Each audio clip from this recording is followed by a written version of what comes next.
Hello and welcome to the Guinness Six Nations show on BCU Sports TV. I'm your host Edward and I'm joined by Emma Phillip. And sitting across from me are our wonderful guests. We've got Tom Varndell, Premiership Rugby Hall of Fame inductee. Hello Tom. Hi, how you doing? We have Mark Jeffries, Director of Sports at BCU here. Hello Mark. Hi Edward. And we have Saabir Cader here, the head of BCU Sports TV. Hello Saabir. Lovely to have you guys. Lovely guys. So after week 2 of Guinness Six Nations, both Ireland and Scotland have back-to-back wins and England got their first win under the Borthwick era. First, let's talk about England. 31-14 against Italy. That was an amazing game. What do you think about the performance? Dominant or scrappy? I think a bit of both actually. I think the first half very dominant in terms of their forward pack, their power, their driving maul worked really well for them. And then in the second half, Italy came alive a little bit.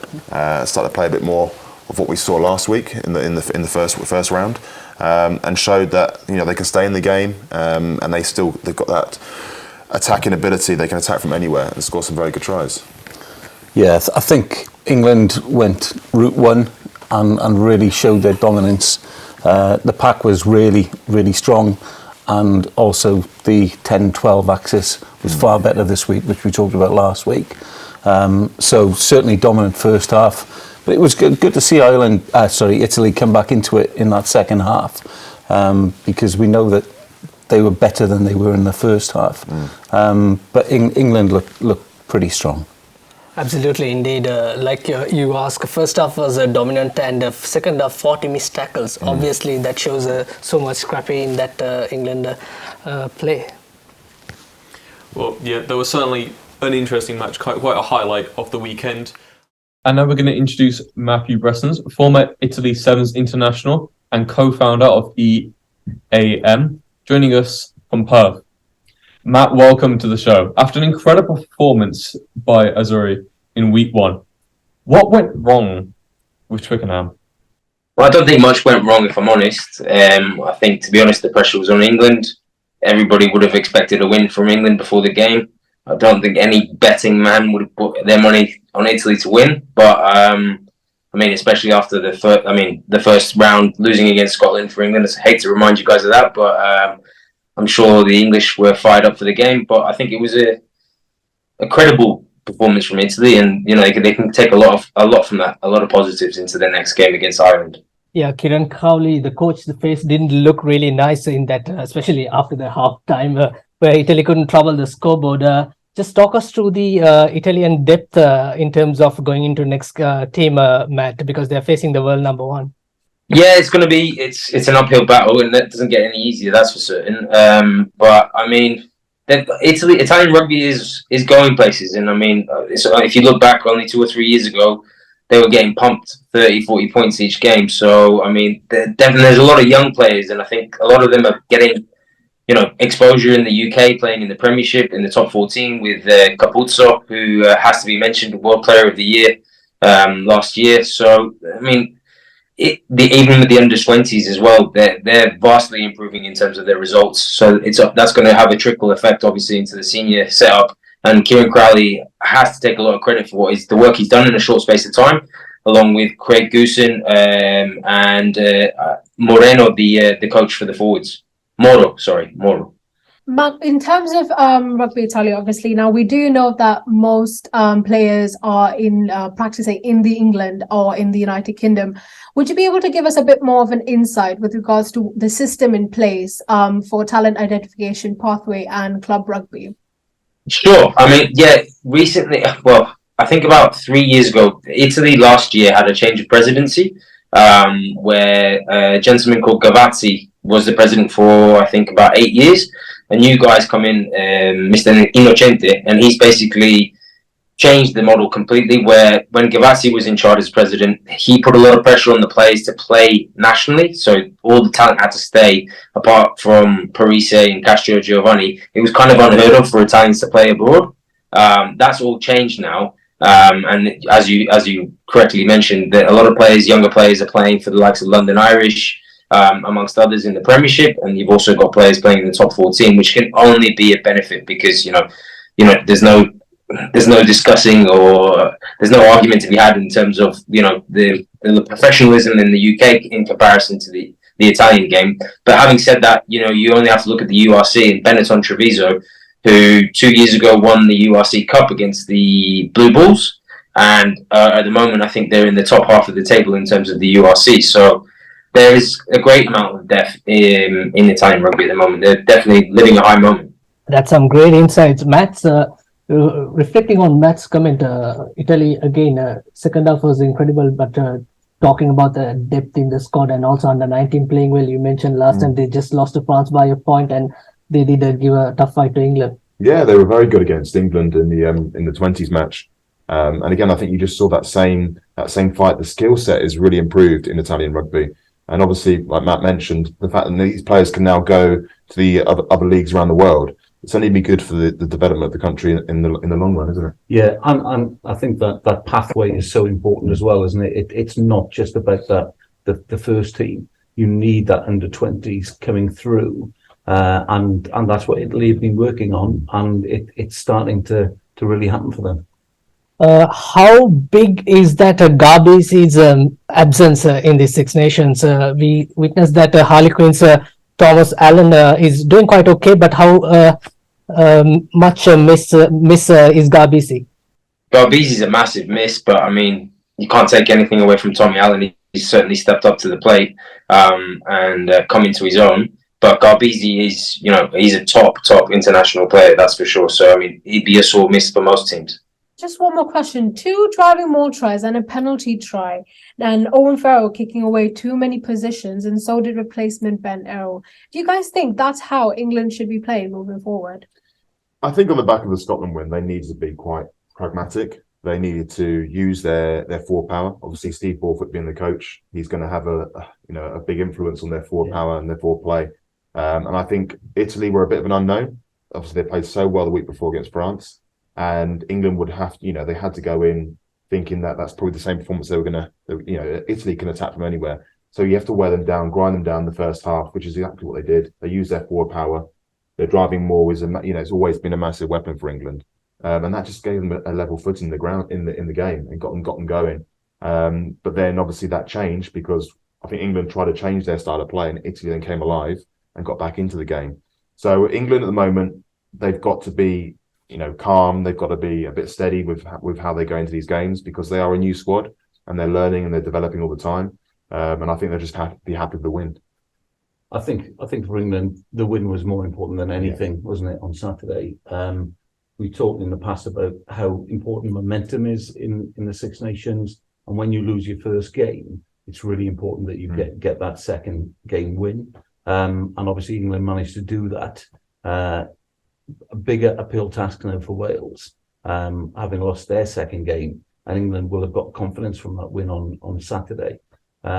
So yeah, they played very directly, but it worked. It was very, very effective what they did. So it was, it's not a surprise. Yeah, win is a win, no matter how you play the game. But even at the post-match conference, Steve Borthwick, England's coach, he mentioned that we didn't see our driving maul for a long time. So it came quite nicely. But my question is, why didn't Italy try to contest in those lineouts? You're asking the wrong man here. I know nothing about forward play. But I think England's strength is their forward pack. It is their lineout. It is their set piece. And I think that was clear in the game.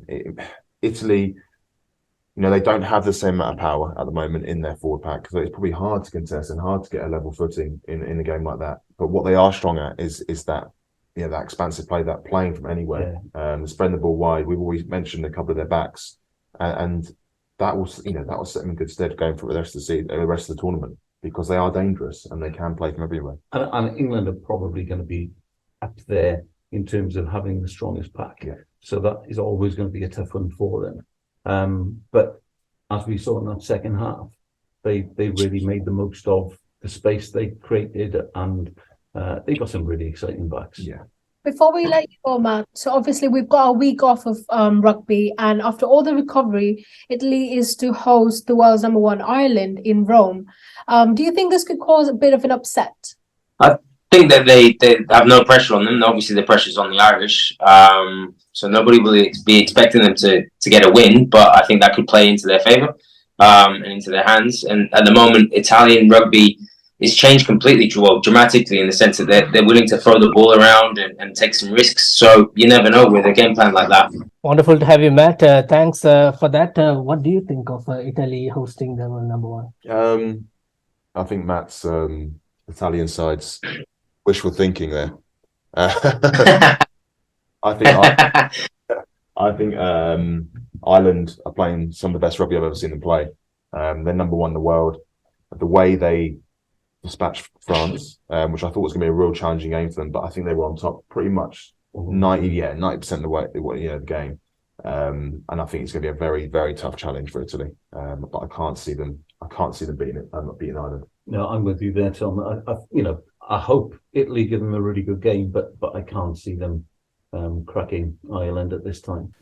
Thanks, Matt, for joining us, and we will speak to you soon after.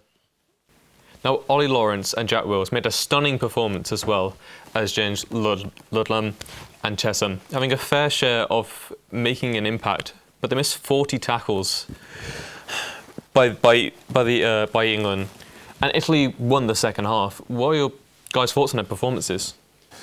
I mean, the two you just mentioned there, I mean, Jack and Ollie Lawrence, both of them fantastic. And the difference that Ollie Lawrence made, that centre partnership, was it was incredible. It was completely different performance from the week before.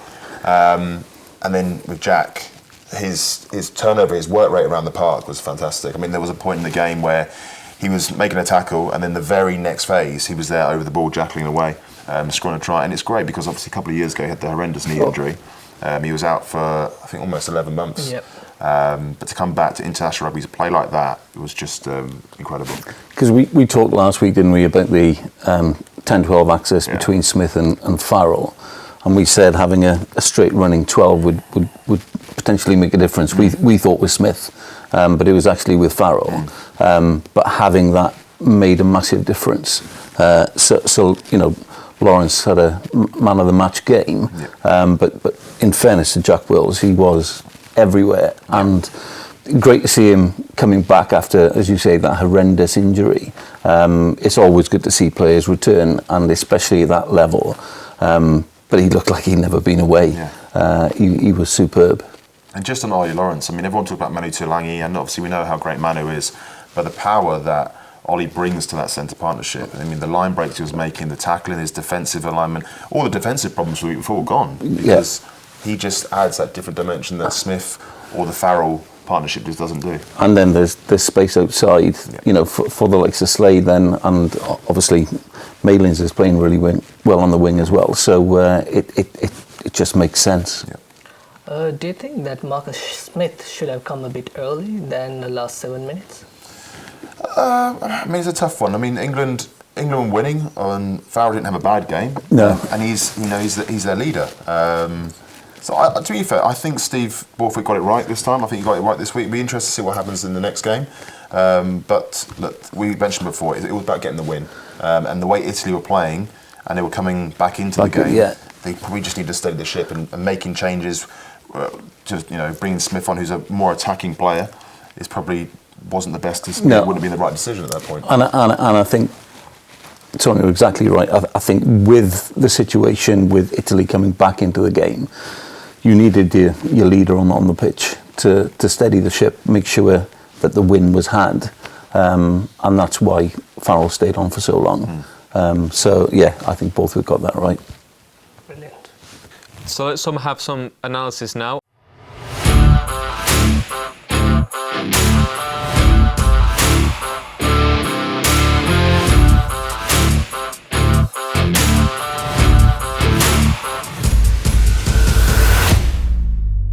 Welcome back to our analysis. England versus Italy. There were some missed opportunities by Owen Farrell, kicking three. I think there was three kicks that lost position. But let's have a look at few analysis in terms of Genji's making this decision to Chesham to score that try.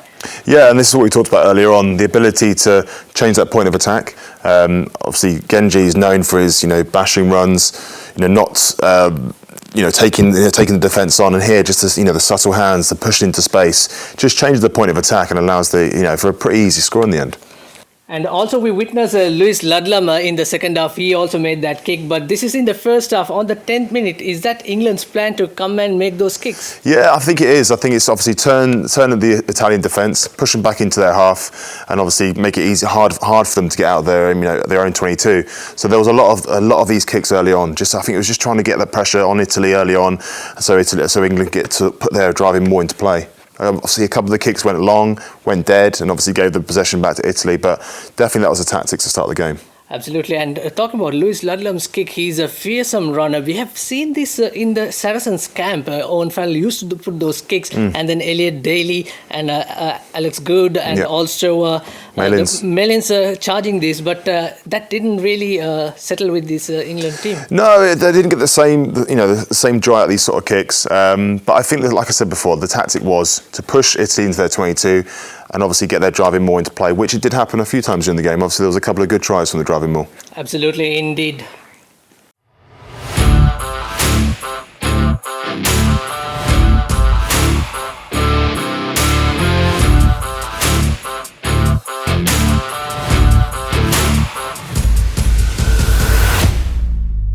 That was some wonderful analysis brought to you right here on BCU Sport TV. Now, moving on to the next game, Wales versus Scotland, 35-7. What a game that was. Wales were completely dismantled and had quite a rather humiliating game, if I may. The Dodie Wire Award, I'm sorry, Matt. The Dodie Wire Award, the trophy becomes a very special moment for Scotland. What do you guys think?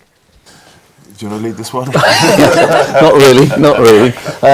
It was a disappointing Welsh performance. Scotland, in fairness, played really well. The most disappointing thing from a Welsh point of view is that it was exactly the same mistakes as we made last week. We gave away 19 penalties overall. You can't afford to do that at international level. But we missed lineouts. We were inaccurate when we needed to be accurate. And that was the difference between the two teams, and with the way Finn Russell played in the second half, Scotland were really impressive. So disappointing, really disappointing from a Welsh point of view. But hats off to Scotland, they played really well. I think the disappointing thing is that Gatland made the changes that I think the public were calling for, and nothing happened, nothing changed. It wasn't a better performance. It was probably slightly worse performance, in all honesty. And that will, this week he's going to be scratching his head, going, what am I going to do this week, or in a fortnight's time. But for Scotland, they look like a team that's full of confidence, enjoying their rugby. They're using their forwards well. Their backs are getting into the game. Finn Russell's literally connecting the two. The first half, I don't think Finn had his best game, but then the second half, he just came alive. The offload for the try out the back was just class, and it just showed, how good he can be. And he's definitely got to be one of the top 10s especially in the Northern Hemisphere at the moment. Sorry, and that momentum from the first game as well. Really, you could see they were a team playing with confidence. Yeah. And that first week in the Six Nations is just so important. Yeah. Fair play to Scotland. They played really well. And especially after watching Ireland-France game, and it's literally, that's not the same tempo. It's pretty much like some would have called like schoolboy level or amateur level game that we witnessed. That's harsh. Almost like yawning, but thanks to Finn Russell's magic, kept the people watching to the screens. Yeah, I mean, there's definitely a difference between the top two, France and Ireland at the moment, compared to the rest. But I said in week one of the show, it's great to see a Six Nations where it's very competitive. You couldn't call the positions teams are going to finish in, and that's what you want. You want, especially out, 6 months out from a World Cup, you want these teams to be competitive. You want it to be going into them not knowing who's going to win. And the fact that Scotland and Italy have both stepped up this year is great for the game. And what's going to be really exciting is actually there's going to be some strong Northern Hemisphere teams going into that World Cup. So this Six Nations is a perfect warm-up for that. Yeah, I mean, the World Cup, you can't call it. You really can't call it. I mean, New Zealand, obviously, very, very strong, but not as strong as they have been in previous years. Australia is struggling a little bit. South Africa, obviously, they're going to be a dominant force. But the Northern Hemisphere teams are looking very good. And if England, Scotland, Italy can fix the little errors they've got, they are going to be contenders. They are going to be up there. And then you also got the Pacific Island teams as well. They're always going to be a tough team to play against. So the World Cup's going to be exciting, but right now it's Six Nations, and it is it's shaped up to be a really good championship. It is, yeah. Yeah, even Namibia beat much fancied Fiji last time, so there's so many upsets. But don't forget Asia Rugby and Japan. We are the dark horses. Yeah. Now, Dan Biggar was fuming on Rio De's pass inside the 22 metres. It's not really a great way to motivate the youth of young players. What's your guys' take on that? I would have been fuming as well. I mean, he inside his 22, chucked an absolute stink of a pass. But it's Dan's fault. He put his both feet. It's a knock-on. Yeah. To be fair, look, I think looking back, all the wingers call that, eh? Yeah, looking back, you as a winger, you're probably kicking at yourself rather than throwing that sort of pass in the 22 with the defence coming up at you. So I think there was a lot of frustration at that point. I don't think they'd scored a try at that point. So. There's a lot of pressure on Wales right now. The Welsh public are not kind, especially when things are going bad. So they'll be feeling that media pressure, they'll be feeling the public pressure. Obviously, new coach is under pressure already. They're in a tough spot at the moment, Wales, and they need to find something. But them little mistakes is what's killing their game. It's killing their flow. If they can't exit correctly out there in 22, they're just going to be under pressure the whole game. So these are the fixes they've got to make happen very, very quickly now. And it wasn't a great look when Biggar had a go, but he is a player that wears his heart on his sleeve, and he was evidently very frustrated at that. But as Tom said, those are completely the little errors that the Wales have got to get rid of. They've got to be more accurate. They've got to be more sort of tuned into each other. And they've got to make the right decisions. That wasn't the best decision by Dyer to pass to Biggar in the first place. Biggar shouldn't have reacted in the way he did. However, he was very frustrated. International rugby as well, it is so high pressure, and the small mistakes is what these teams... Wales, England, Ireland, Scotland, Italy, they're not a million miles away from each other in terms of their quality of player, but it's the accuracy is what will change the game. If Dyer had been able to catch that ball just before half-time and score, Wales would have gone into half-time in the lead. Could have changed the game completely on its head. But it is those little things that make a difference. And unfortunately for Wales, those little things continue to happen. You've got to find some way of eradicating it. Easier said than done. Going into the next game against England, who've just now had a really strong win against Italy, it's going to be even harder for Wales. Maybe that pass Dyer could have scored from Dan, because it's pretty much no look to his pass. Do you think that it is the after effect of the previous incidents? Is there any emotional intelligence should be played? I don't necessarily think so, because it was a split-second decision. It would have been better if Dan Biggar had taken it in front of him. But, again, easier said than done. And potentially Dyer could have caught it. It wasn't an easy catch, but that would have made a massive difference potentially to the game as a whole. Liam Williams conceding another yellow card, making the game 2-2. Yes, he's a Lion and certainly a legend, but do you think he's turning out to be a bit of a liability? Liam Williams is a quality player, both at club and international. He has proven, like you say, he's a British Lion. But it's a tough one. We've already mentioned Wales as a squad are going through a tough time. And it doesn't matter what level you've played at, whether you've played British Lions, international. the pressure is on. You make mistakes. You do have moments of madness, I suppose, and you're not as accurate. And I think that's just affecting the whole squad. And in the press conference afterwards, both Warren Gatland and Ken Owen said that they were going to be very honest with each other after the game, and I think this is exactly the sort of thing that they'll be talking about. Liam Williams does not have the best record in terms of sort of getting yellow carded, so it will be something that he'll need to work on. But again, he's 100% a player. He puts his body on the line. Occasionally, that's going to go wrong. So it is a very fine line between doing some really good stuff and making that slightly wrong decision and actually getting a yellow card. But potentially, that is something that he will need to work on, because he's had a number of yellow cards over the last few years for Wales. Yeah, I don't know whether you remember when he played against Lions, there was a 2v1 situation where Josh Adams could have easily offloaded Lions, could have scored a try. But Liam is certainly a Lion. He is pretty much like out of forms, perhaps. But where does the Welsh depth relies in, Monk? That's probably where we're not sure where we are at the minute. We don't know exactly where our depth is. I mean, Lewis Ruzamit has got to come back in when he is fit. He played fullback in one of the autumn internationals, and he actually fitted in very well there. So he may well be an option. Lee Halfpenny, when he's fit again, might be that fullback option.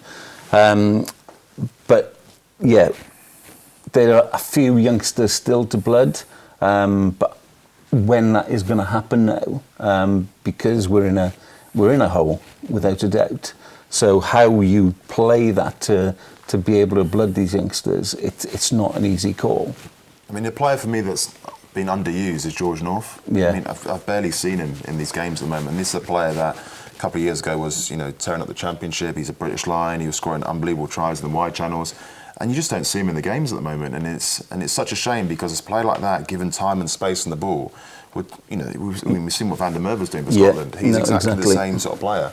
And we're just not getting any ball in hand. So I think something needs to happen in that area of the pitch, or then positional changes need to be made. And on Scrum 5 on Sunday night, there was some great analysis that Sean Holly did, looking at the Welsh backline, and actually we didn't get more than 2 phases out at all.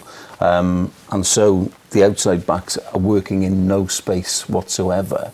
And when you look at what the other teams are able to do to create that space, Wales are just not doing that at the moment. So we need to be able to create more space out wide. And that's when a player like George North can really come into his own. Yeah, and on paper, Wales' backline is probably one of the most exciting out there. Yeah. Like, they've got some unbelievable players in their team, but they're just not playing with confidence, or they're not getting the space or the time on the ball.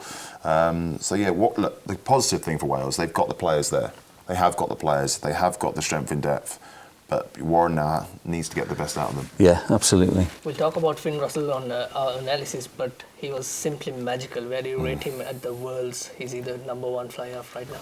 Oh, he's definitely got to be in the top 3, top 4 fly halves in world rugby. When he's on his game, he's different level. He is fantastic. When he's off his game, he can be a bit of a liability. In that first half, he didn't have his best game. Yeah. I mean, that was a fact. In the second half, though, he came alive, and he's kicking well. His attacking kicks were on point. His kicking out to touch was great, and then his offloading ability, breaking that tackle, he takes the defence on every time. So you don't know if he's going to run it or he's going to pass it. His deception is fantastic, and he's always looking for that support player as well. He just reads the game so well, doesn't he? Yeah. And he sees where gaps are, both close by, but his vision to see those sort of kicks to the wingers, etc., are just really, really spot on. The play, Finn Russell, it's pretty much like Coit Cooper's or your mate Danny Cipriani's style, isn't it? Yeah. Although despite the fact Finn is still starting, although he had some issues with Townsend, the coach. But talking about other two... I mean, in terms of you're right though, in terms of his attacking and his flair, he has all the strengths of a Danny Cipriani, of a Quay Cooper, but he also has the the pragmatic approach of someone like a Farrell. Yeah. And that's the thing for defences, you don't know what you're going to get. So you don't know, is he going to kick it? As a back three player, when you're trying to, you always watch the fly half. You always see where his position is. So you drop back in the park. You drop back to the backfield, thinking you're going to receive a kick, and the next thing you know, he's thrown a missed ball, and you've got you've got to get back up. You could never ever read him, and that's what, if I was still playing and playing against someone like Finn, it'd be a nightmare because you just cannot get your positioning right, and that's how he creates all these spaces. And a great example with that was when Liam Williams was off. And the Scottish attack were able to draw the Welsh defence in, which left the winger out wide, and he just saw that, got the ball out, and it ended up being an easy try for Scotland. He doesn't telegraph anything, does he? Yeah. So even the crossfield kicks, you don't see it happening, and he would just do it on the run, and it's just like, a lot of fly halves you can read about. Yeah, you know what's going to come. Yeah, you see their eyes, the way they shape their body, but with him, you just don't know what's going to happen Nothing next. is premeditated. Yeah. Yep.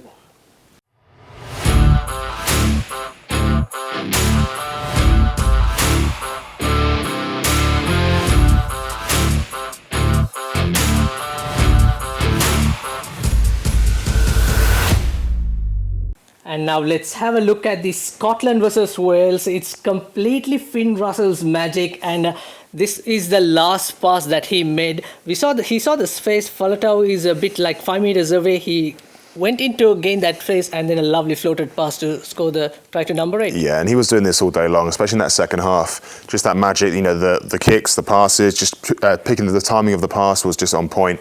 And Wales allowed him to play that as well. They sat off him, and they sat off him because they can't read him. They have to allow, they don't know if he's going to kick, if he's going to run it. If they commit too early, they just open up space, but he just unpicked them all day long. Absolutely, indeed. This is all about the Finn Russell's all-round magic, and let's have a look at this cross kick. It made Van der Merwe to gain another 20 meters or so. Yeah, and you get Van der Merwe in space, he's going to take off. He's a quick guy, he's a big guy as well, so he's hard to bring down. But what Finn is able to do, he's able to make that decision on the move. Obviously, there's times when it's pre-called, but he's able to hold that ball, he's picking out defence, he's looking, watching them when they come in, and as soon as you step in, he sees that body shape in, he's just going to kick that ball over the top and get his outside guys in space. And it's quite obvious he knows when to take the standing pass and when to take the pass on the move. Yeah, definitely. And as the game was unfolding, he could tell that the defence was sitting off him a little bit, so he's able to move forward onto it, and then when the pressure's coming on, he'll just stand deliver. He'll stand deliver, or he'll just turn, kick the ball into the space, and his eyes, his vision is so good, so good. Absolutely, indeed. This is another cross kick to Stein, who scored that his second try. Again, timing of that kick into perfection. Yeah, definitely. He's able to see the defence is all condensed a little bit. He's seen the space on the outside. His outside guys are definitely going to be communicating where that space is. They'll just hug the touchline, and he'll just put that kick into the perfect place. And the final one of Finn Russell. This is some absolute masterpiece. Yeah, it was. You can see there. I think he's got 3 defenders on him. He's able to take the line, find the gap, and he knows his outside guys and he's just got the vision to realise the outside guy is free on the outside. And that skill just to get out the back through the tackle at international level is just brilliant. There we go. That's the Wales versus Scotland analysis.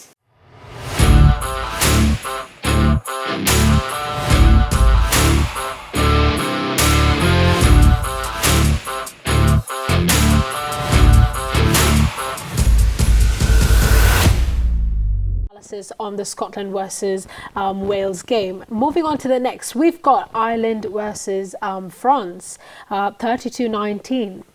Wales number 1 and number 2, a potential quarter-final match coming up later this year in the World Cup final, happening in France. But what a game Ireland had over the weekend. Yeah, I mean, they showed their class, didn't they? They showed why they're the favourites, and they showed why they're number 1 in the world. And yeah, I think it was a complete performance, really. I mean, France were obviously good, and they had glimpses in the game when they were probably on top for a little bit, but overall, Ireland were they just dominated it. Yeah, and it was the best game I think I can remember in the Six Nations. It was a really good game to watch.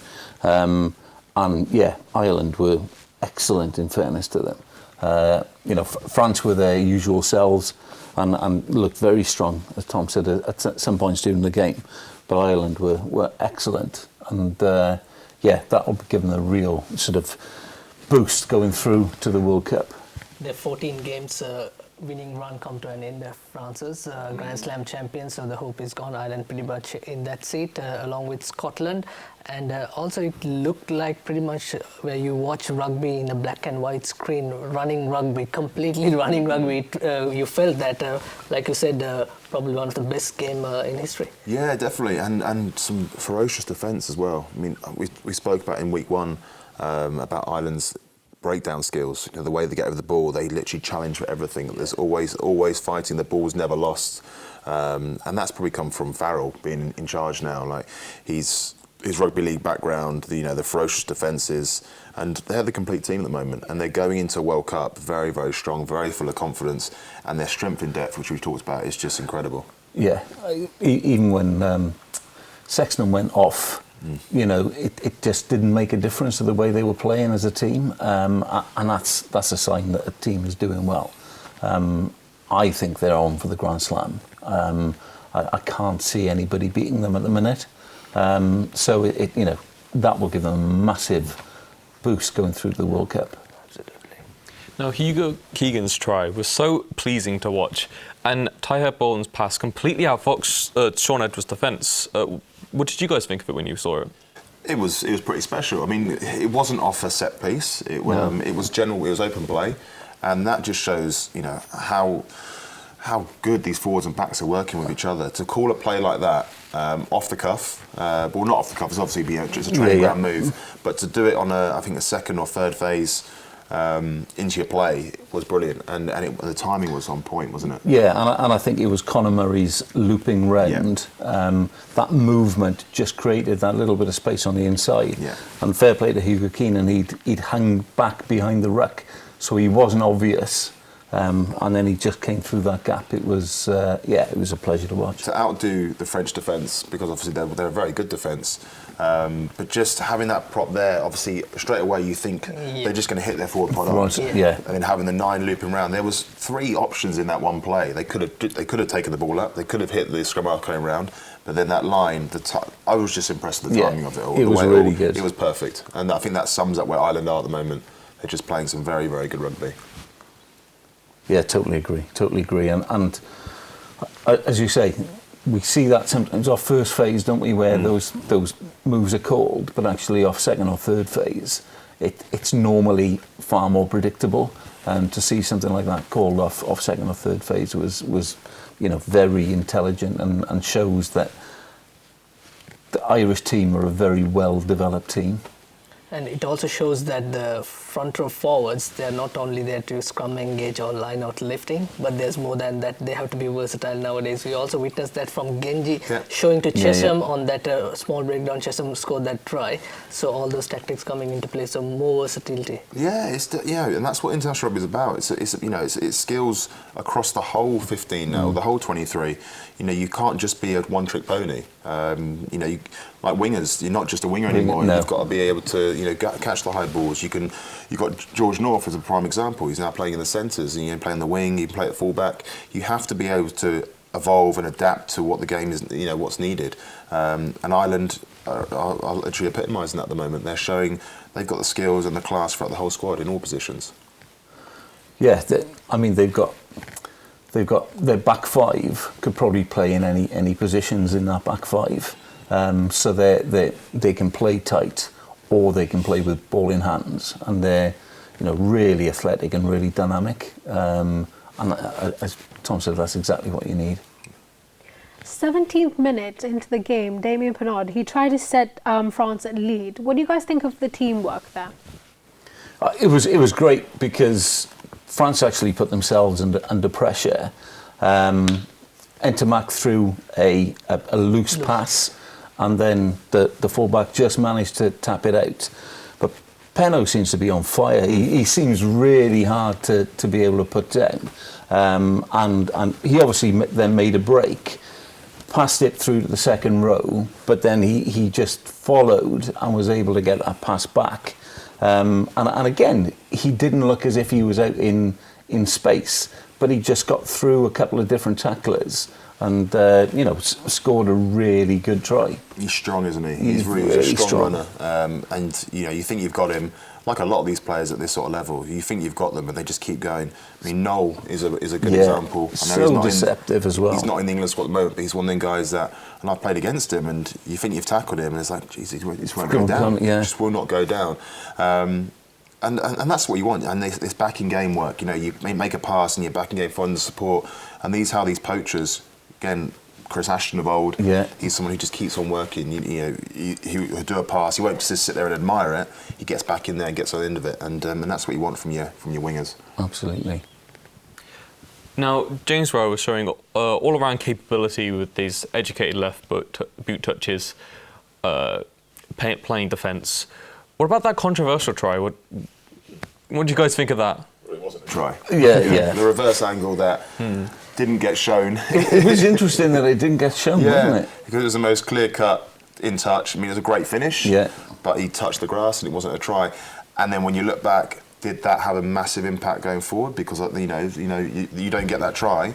Obviously, France is still within touching distance. So, yeah, it's a little bit controversial. It was a fantastic finish, but unfortunately, it was a clear-cut foot in touch. And I think probably on the sort of defence, I think the yellow card that France had should have been a red card. Yeah. So there's probably swings and roundabouts, but it was a great attempt at a finish from low, but that reverse angle showed that his foot touched the grass. Yeah, definitely. But I mean, just mentioning Lowe, it's not just his attacking play anymore. His kicking game, which you mentioned just a minute ago, it is brilliant. Yeah. He did an amazing banana kick where he kicked it and it found the touch. I think it actually was ended up being a 50-20. So there's them parts of the game when you can see all these Ireland players, from a couple of years ago, they probably weren't the complete player. But the development they've had as a squad and as individuals, that's why they are such a complete team at the moment, because they have stepped up in every aspect of their play. No, absolutely. And he's another strong individual, isn't he? He's hard to put down. Yeah. And so, you can't give him any space at all. Player number 8, Doris, played a blinder with a man of the match performance. What do you guys think about his opposite, Gregor Aldridge's performance? Well, he was quiet on Saturday overall, and he's one of the best number 8s in the world, I would say, Aldridge.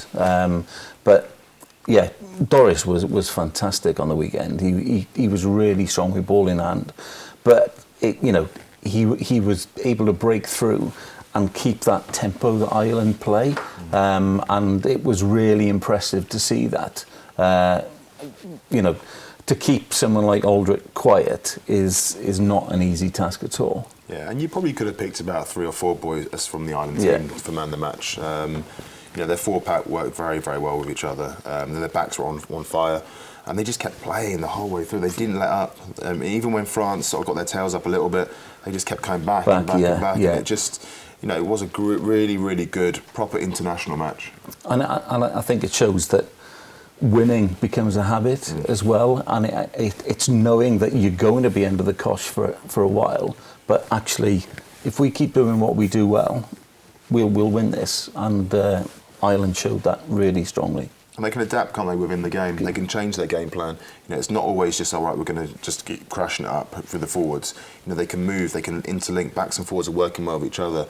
So, you just can't. You can't predict them because they can play any style of rugby at the moment. A bit like the All Blacks used to be. Yeah. All not used. They can still do that. They're just not doing it as well. But that's how you go and win these championships. How you go on and win World Cups. If you can adapt your play to suit the conditions, to suit the opposition, and their analysis must be on point in the week. They must study the opposition and know how to unlock it, and that's why we got plays like we did when Keenan went through and scored the try, because they've done their work on France. They know they take time to break down the defences, but chucking them little trick plays is what's going to unlock the defence. Yeah. It's all about rugby. Play the game for 80 minutes. So that's what it comes. Last quarter, obviously, it's going to be tough. So talking about Gary Ringrose's try, he scored a try, but he was absolutely smashing in terms of defence against Wales. But he's again all-round class. Where do you take him in consideration with the great Brian O'Driscoll? Comparing to Brian O'Driscoll, I mean, Ringrose is a very, very good player. His form has been up and down. He hasn't been a consistent selection for the Ireland team. But the try he scored was pretty much the nail in the coffin, I think, because I think at that point it was quite a close game. It could have gone either way. But that try and the finish, you know, credit to the finish as well. It wasn't just a run-in. He had to break a couple of tackles and get over that line, and you know, the timing of it was perfect. But yeah, he is a great player, and he's only going to get better, especially under Farrell and being part of this Ireland squad. Yeah, I don't think he's a Brian O'Driscoll yet. No. But watch this space.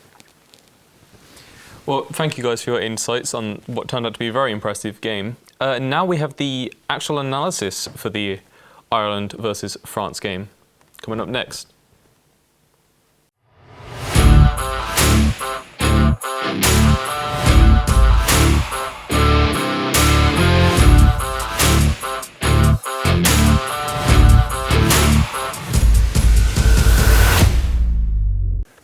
And France versus Ireland, cracking encounter. What a masterpiece. In terms of analysis, first let's have a look at their captain maverick, Antoine Dupont, World Player of the Year last year, year before, in fact. Look at this tackle, try-saving tackle, Tom.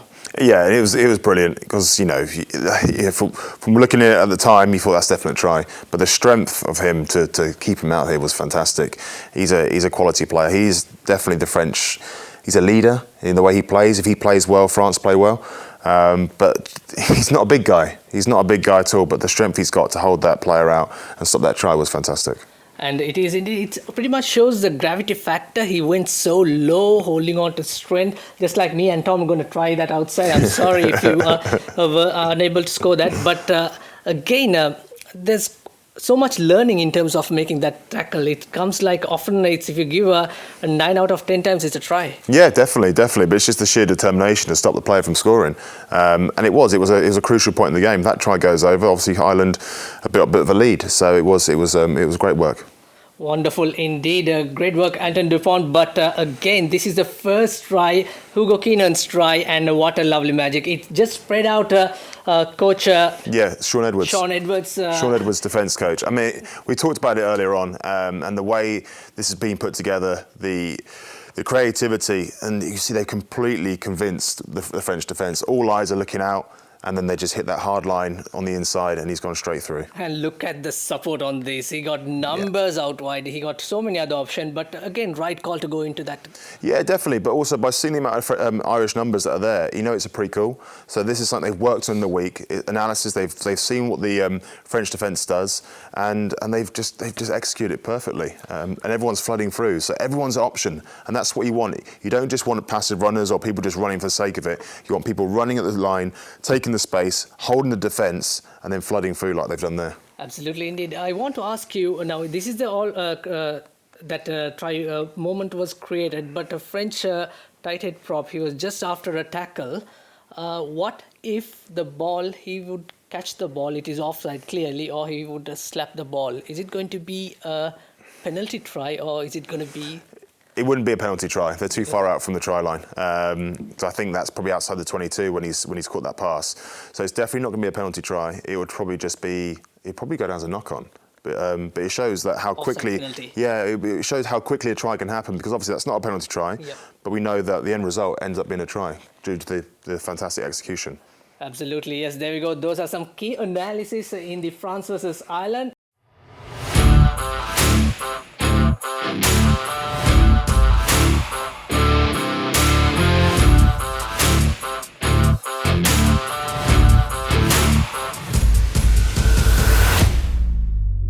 Once again, thank you for that analysis on such a wonderful game. But before we leave you guys, just really quickly, what are your thoughts on week 3? We've got Wales versus England, Italy versus Ireland, and Scotland versus France. What are the predictions looking like? I think England will probably win against Wales. I think Wales are just slightly off the boil at the moment. I think England will take a lot of confidence from obviously the Italy performance, and I think they'll find their feet even more and just get stronger now as the tournament goes. Unfortunately, I agree. I'd love to see Wales coming back, but I hope they make a really good game of it. But based on this week's performances, I can't see Wales beating England, unfortunately. Yeah, it's going to be probably England, Ireland and France, it's always hard to play in their own den, especially when Scotland travel. Yeah, I think Ireland are, as we said, on top of their game at the minute, so I can't see them losing. And Scotland and France should be more interesting, I think. But my money would be on France getting that one. I think Scotland are going to do it. I think Scotland are. I think they're confident at the moment. I think they're playing very well, and I think they've got danger men all over the park.